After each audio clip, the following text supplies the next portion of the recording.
movements of consolation also leads to deeper faith, deeper generosity, and deeper compassion. Ang galaw na ito, spiritual movement of consolation, ay mas pinapalalim ang ating pananampalataya sa Panginoon. Even in times when faith is challenged.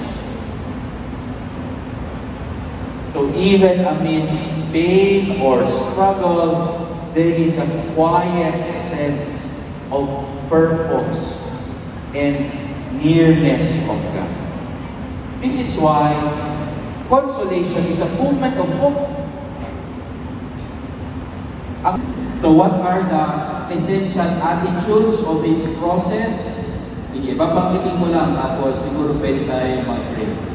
Una dito is prayerful listening. Noong nagplano kami para sa presentation na ito, sinabi ko, sana lahat tayo magdadasal, hindi lamang sa araw na iyon, but the days leading up to our gathering, we will already be praying. Sisimulan na natin magdasal, manalangin. At ang panalangin natin ay ang prayerful listening. Okay, paano ko naranasan presensya ng Espiritu sa aming pag-uusap? Anong biyaya ang paanyaya ang aking dala mula rito?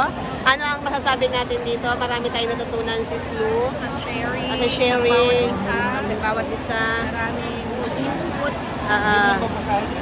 Kaya nga, Kuya Tony, marami tayong natutunan. Ano nangyari sa atin? Marami tayong natutunan sa ating Espiritu. Espiritu, presensya ng Espiritu. Kasi napansin ko sa ating lima, andyan yung Espiritu na gumagalaw sa ating buhay. Yes. Amen. Amen. Amen. Okay. Praise the Lord. Tapos na ang aming sharing. Ang ganda at marami kami natutunan sa araw na ito. Hindi na sayang ang aming araw sa pag-attend ng Jubilee of the Lighty 2025. Meron kaming natutunan Diocese of Imus and Vicariate of St. Francis. Okay nga pala. Okay. Yeah, dami namin natutunan for today's video. Thanks for watching. Ayan, dahil pang tao. God bless everyone. Kami uuwi na later. Magbe-break na to. Marami pang Meron pa kami another activity sa amin. Kaya, delivery grocery. Grabe. Tapos na. Hindi na sayang ang araw namin ngayong araw. Napaka-blessing talaga ang nangyari sa amin. Kasi nakapasok kami dito sa arena.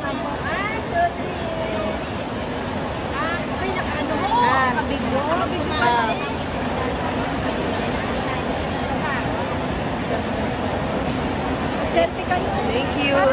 Ginagamit sa amin. Pakuna ko kayo dyan. Pakuna ko kayo dyan. Sige na. Hindi nahiya pa, ere. Sige na. Bye-bye! Philippine Arena. Philippine Arena. Das Marias Arena. Bye-bye! Tapos na kami na. Sana all. Sana all. Ayan na, sana all. Tapos na kami. Yay! Thank you, Lord. Bye-bye! Thank you, Lord. Thank you, Lord, sa blessing. Po kami ng safe. Atid mo po kami ng safe sa aming uwian. Thank you, Lord.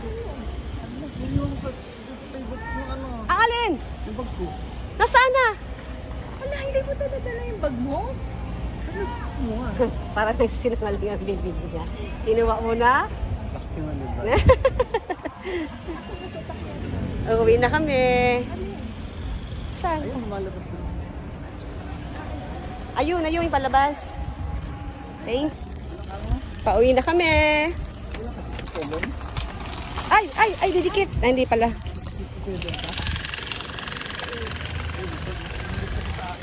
Sis Claire! Ayun na sila, oh.